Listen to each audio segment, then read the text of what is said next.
Hello বন্ধুরা, আমি Mrs Tapasi আর আমি আরেকটা নতুন ভিডিও নিয়ে এসেছি। আশা করি আপনারা সবাই খুব ভালো আছেন। লাইক, কমেন্ট, শেয়ার আর সাবস্ক্রাইব করিয়া আপনারা সবাই আমার পাশে থাকবা। তো এখানে সকালবেলা উঠিয়া বানাই লিছি রুটি। আর রুটি মানে হলো গিয়া তাওয়া রুটি বানাইছি। আর এই চিকুটারে যে চালের ডামে রাখছিলাম অনেকদিন আগে আনছিলাম, তো এটা পাকি গেছে। তো ভাবলাম এটা একসঙ্গে কাঠিয়া দিয়া দিই, পরে আর খাওয়া হইতো না। যার কারণে এটারে খুব ভালো মতো দেখলাম আর কি, এনে না এটা ফার্স্ট টাইম খাইমু তো। তো এটা কিরকম কাটতাম উঠতাম ওইটা ভাবিয়া সেটা, তারপরে দিকে এখানে চাও বানাই লিছি আর রুটিও দিয়া দিছি আর তোমার এই চিকুটাও কাটটা দিয়া দিছি সবাইরে। দুইটা শাশুড়ি মার দিছি দুধ চা, প্রতিদেরও দিছি দুধ চা। আর আর আমার লেগে নিয়ে আনিছি এখানে গুড় আর রুটি আর সঙ্গে চিকু। তো চিকুটা খাইতে হইলে আতা ফলের মতো, আমার একদমই ভালো লাগছে না। তো খাইয়া টাইয়া সারিয়া বাইরে গেছি। শাশুড়ি মার প্রতিবার ভালো লাগছে যদিও। যদি কারোর আতা ফল ভালো লাগে তাহলে অবশ্য খাইতে পারেন। তো আমি একটু সামনে দোকানে যাইমু, তো ওইটার লেগে আমি বাইরে গেছি। চুল টুল আশ্রাইছি না, এমনিতেই শুধু একটা চাদর নিয়ে বাইরে গেছি আর কি। তো আবার সময় দোকান থেকে নিয়ে এলাম এক প্যাকেট কেক আর এইটা আমলা। তো এটা খাইমু। তারপরে দিকে আর রাস্তা দিন তাড়াহুড়ার মধ্যে কোনো ভিডিওই করছি না। তো প্রতিদিন এখানে সন্ধ্যার সময় নেওয়া হয়েছে হইল গিয়া বুরিন্দা। এটি তো বুরিন্দা খাইমু আর কি এখন। তো সকালবেলা তাওয়া রুটি আসিল, তো সঙ্গে তাওয়া রুটির সঙ্গে বুরিন্দা দিয়া দিলাম। তাওয়া রুটিটি না থাকলে যদিও মুড়ি দিয়া খাইতাম বুরিন্দাটি। আর আমি যদিও মুড়ি আর মুড়ি নাই সরি ডালমুট আর বুরিন্দা দিয়ে খাইছি। তো ডালমুট আর বুরিন্দা খাইতে আমার দুর্দান্ত লাগে, যদিও খাওয়ার পরে প্রচন্ড পরিমাণে গ্যাস হয়। তারপরেও এটা খাইতে এত বেশি ভালো লাগে।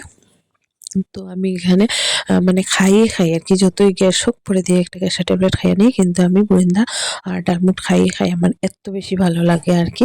তো এখানে সবাইরই দিয়া দিলাম, তিনজনে একসঙ্গে মিলেই খাইমু। তারপরে দিকে তো রাত্রেবেলা ভাত টাত খাইয়া ঘুমাই গেছিলাম। আর পরের দিন সকালবেলা এখানে বানাইলাম রুটি আর বেগুন ভাজা। আর আমার একটু বেশি তাড়া আছে আজকে যাইমু একটা মানে পরে কইরাম কেন মানে একটু তাড়া এখানে বেশি।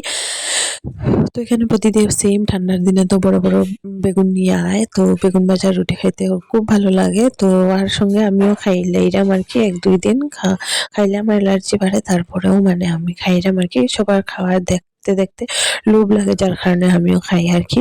তো খুব একটা খাওয়া আমার বারণ, তারপরেও খাই, ভালো লাগে দেখে খাই আর কি। আর এখানে রুটি বানাইলাম সবার লেগে। রুটি আর বেগুন ভাজা খাওয়াইব যেহেতু, আর প্রতিদেব যাইব স্কুলে রুটি আর বেগুন ভাজাই খাইয়া। তো ভাবলাম যে যদি দুইটার জায়গা তিনটা রুটি খাইয়া যায় তাহলে তো খুব ভালো। আর এটার লেগে আর কি। আর ফার্স্টে একটু তাড়া করছিলাম, তারপরের দিকে এত বেশি ঢিলামি করছি আমি নিজেই জানি না কেনে, মানে এত ঢিলামিতে লেগ গেছি আর কি হঠাৎ করিয়া। আর এই যে খুব সুন্দরভাবে রুটিটি আজকে হয়েছে, আজকে সবটি রুটি এত বেশি সুন্দর হয়েছে। মাঝে মধ্যে আমার হাতে অনেক সুন্দর সুন্দরভাবে রুটি হয়ে যায়, যেটা বানাইতে খুব ভালো লাগে এরকম সুন্দর হইলে আর কি। তো আমার রুটি আর বেগুন ভাজা বানানি মোটামুটি কমপ্লিট হয়ে গেছে। তো আর বেগুন ভাজাটিও দেখতে খুব সুন্দর হয়েছে, আর রুটি তো আজকে সুন্দর হয়েছে। তো এখন সবটি হওয়ার পরে সবাই মিলে খাইলেছিলাম আর কি রুটি আর সঙ্গে বেগুন ভাজা। তারপরে দিকে এখানে আসিল ফুলকপি, তো ফুলকপিটিরে ভাজা করে লইছি। আর করছি হইল গিয়া শিম দিয়ে আলু দিয়ে একটা ঝোল। আর করছি হইল গিয়া বিনস আর গাজর দিয়া একটা ভাজা, আর কিছু না। তো এতটুকুই রান্না বান্না করছি, কেননা অনেক বেশি ঢিলামি করে লিছিলাম, যার কারণে পরে দিকে অনেক তাড়াহুড়া করিয়া সারিয়া মানে রান্নাটি করছি আর কি। নিরামিষই করিয়া রেখেছি একসঙ্গে, যাতে আর ডাবল ডাবল কিছু করা লাগলো না। তো এখানে সিম্পল ভাবে করে লিছি। আর এই বিনস আর গাজর দিয়া ভাজাটা খুব স্বাদ হয়। আর তো ভাত তো করে লইছি, তারপরে এদিকে শাশুড়ি মা ভাত খাওয়ার পরে এখানে আমিও বই গেছি ভাত খাইতে সবকিছু নিয়ে। মানে ফুলকপি ভাজা তো কেউ খাইতো না, যার কারণে আমি একলাই খাইমু ফুলকপি ভাজা। তো সবজি ভাজা আমি নিছি গিয়া। আর এখানে বিনস ভাজাটা এত বেশি স্বাদ হয়েছে আর কি, যদি কোনোদিন না খাইয়া থাকেন তো খাইয়া দেখতে পারেন। তারপর এদিকে খাওয়া টাওয়া শেষ করিয়া সারিয়া আমি রেডি টেডি হইয়া বাইরে গেছি। আজকে যে আমি মার বাড়ি এটার লেগিয়া মানে রেডি হইয়া বাইরে গেছি। একদম 2-2:30টার দিকে বাইরেছি, একটু রোদ থাকতে থাকতে না বাইরেলে তো আবার তোমার ঠান্ডা পড়ে যায়, আর ঠান্ডা মানেই তো যারা অ্যালার্জির প্রবলেম তারা তো অনেক বেশি কষ্ট। তো আমি একটু রোদ থাকতে থাকতেই বাইরে গেছি আর কি। আর এই যে আমরা এই সাইডের রাস্তাটা অনেক বেশি সুন্দর, যাইতে খুবই ভালো লাগে। আর অনেক বেশি একটু পাহাড়ের মিডিলে দিয়ে যাইতে লাগে, যার কারণে তোমার মানে ঠান্ডাটা একটু বেশি লাগে। তো আই গেছি তাড়াতাড়ি ৪টা ৪:৩০ ভিতরে আই গেছি। আইয়া সারি তো ভাইপুতের সঙ্গে খেলাখেলি শুরু। আর ভাইপুত ফার্স্টে একটু চিনছে না আমারে, অনেকক্ষণ চাইছে টাইছে মানে চিনছে না আরকি। বেশ কয়েকদিন পরে দেখছে তো একদম বাচ্চা মানুষ তো কিছুদিন পরে ভুলি যায়। তারপরের দিকে তো চিনছে। কিছুক্ষণ পরে যাইয়া টাইয়া তারপরে দিকে চিনছে অবশ্য। আর এই যে আমি লাগালাগি করতাম আরকি, খেলাধুলা তো করমু আইছি। এখন তো হেরো খুব খুশি। মানে একটু পরে যখন চিনবো তখন খুশি। এই যে চিনি লেগেছে যার কারণে হ্যাঁ হাসছে আরকি। একটু আর ২-৪টা দাঁতও উঠছে তো হাসিটা তো খুবই দুর্দান্ত লাগে দেখতে এখন।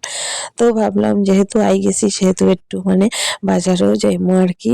তো মানে ফার্স্টে ভাবছিলাম না, ভাবছিলাম যে যাইতাম না। তারপরে এদিকে চাটা খাইয়া ভাবলাম যে যাইমু। তো এখানে মা দিছেন গোপালরে দিছিলা হইলো গিয়া রুটি আর সর, তো এটা আমারে দিয়া দিছেন। আর দাদা বিস্কুট আনছিল, ছোট ছোট বিস্কুটটি খাইতে খুব স্বাদ, সঙ্গে চা। তারপর এদিকে চাটা খাওয়া শেষ কইরা সারিয়া আমরা পিসি ভাইপোত রেডি হয়ে গেছি, একদম সুন্দরভাবে রেডি হয়ে গেছি বাজারে যাওয়ার লাগিয়া। তো এখানে তো কিউট লাগে, তো আদর করতাম একটু। তারপরে এদিকে বাইরে গেছি, তারপরে এদিকে এখানে তো প্রসেনজিৎ যে ওইটা দেখলাম আরকি। দেখার পরে আমি ভালো মতো দেখছিলাম মোবাইলে, এতটা বেশি জানতাম না। এটা খুবই দুঃখজনক বিষয়।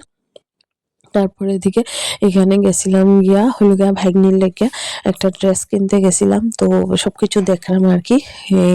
দেখে বেশ ভালোই লাগছে সবকিছু ড্রেস বাচ্চারার। তো এখানে আরো কিছু বাজারে-টাজারে ঘুরলাম। তারপরে এদিকে বাড়িতে খাইয়া-টাইয়া ঘুমাই গেছিলাম। আজকে ভিডিও এখানে শেষ করলাম। আপনারা সবাই ভালো থাকবেন। টাটা।